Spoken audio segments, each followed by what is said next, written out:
In this short video, we're going to go over how do we interpret multiple pieces of evidence to try to determine if our gene of interest entered the genome from the outside or has in fact evolved over a long period of time within this given lineage.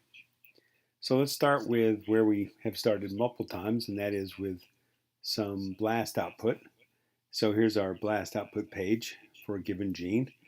And of course, we hit ourselves 100% identical at the start. We hit one other Streptobacillus moniliformis genome. Not surprising, 99% identity. What's actually surprising is we hit only one.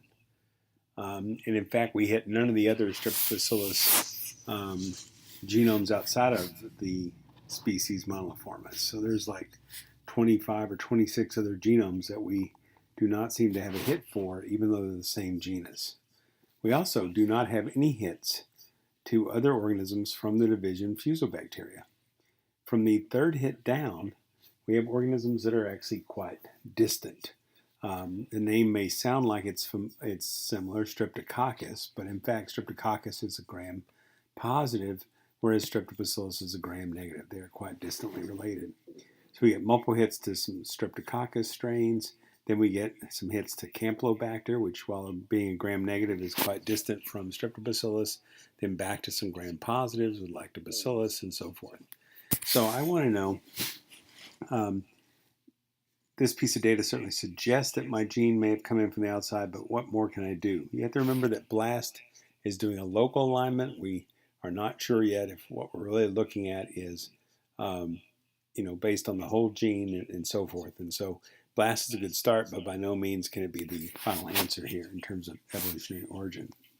So from here, what you might want to do is go ahead and construct a multiple sequence alignment, as you now know how to do. And from here, there are a couple of ways you can go.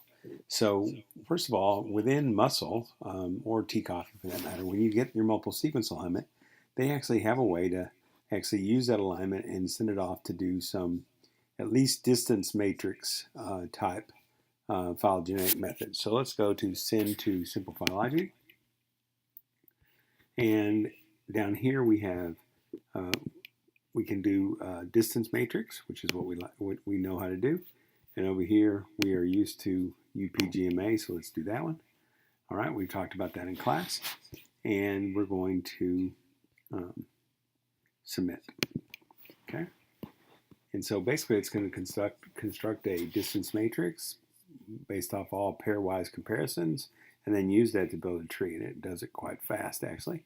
So here we have it in a cladogram form where each branch point is the same, has the same branch lengths. But if we want to see the real branch lengths, we can click over and see it this way. And here we see that our gene within the two Streptobacillus incredibly tight, but notice how tight they are with Streptococcus as well. So in fact, this group is quite tight with each other. Not a lot of difference between them, which is quite striking. So this is adding weight to the idea that our gene has entered the Streptobacillus lineage quite recently from the outside. So what other piece of evidence can we gather? Well, if our gene came in from the outside, it is possible that maybe other genes came with it. So we want to look and see if that is in fact true, and the best place to find that is to use the tools available at IMG. So we're going to go over to the Integrated Microbial Genomes database. Here's our gene details page again for our given gene. And we're going to scroll down, and about midway through the page, we see again our gene neighborhood. But one of the things you can do with this neighborhood is you can show neighborhood regions with this gene's bidirectional best hits. So what it's going to do is take the BLAST data and basically show me, not only for my gene, but the genes around my gene, do they in fact match up at all with any of the genes around the genes that our gene hits in a BLAST search. It's a mouthful, but basically we're looking for what's called synteny, or conserved gene order. Okay? Now, before I can make use of that tool, one of the things I got to make sure to do is I need to load into my genome card here genomes of interest. So in this case, what I've done already using find genome under genome search, is I've loaded up the 4 Streptobacillus genomes that are on IMG. I've loaded up a couple of Streptococcus. I've loaded up a Campylobacter genome, some of the genomes that we saw in those blast outputs, so they can access them here. So I'm going to scroll down, and I'm going to click on this Show Neighborhood Regions where this gene's bidirectional best hits. And what I see is that similar to what we saw before, since Streptobacillus only hit one of the Streptobacillus and it happened to be a genome that's not on IMG, we don't see any of the other Streptobacillus genomes line up, but rather what we see is a Streptococcus one line up. Okay? And not only do we see that our gene will always be shown in red here and will always be in the middle of the line horizontally, not only do we see that looking similar between these two, look to the right. And notice here we have kind of salmon, blue, off yellow, green, and brown. Salmon, blue, off yellow, green, brown. Here's a set of genes here, 6 of them, that are conserved beyond just our gene of interest. Now, if we look to the left, we see 2 genes here to the left, both in kind of off yellow, both labeled hypothetical. One is 274 amino acids, the next one's 424. We look in Streptococcus, 274.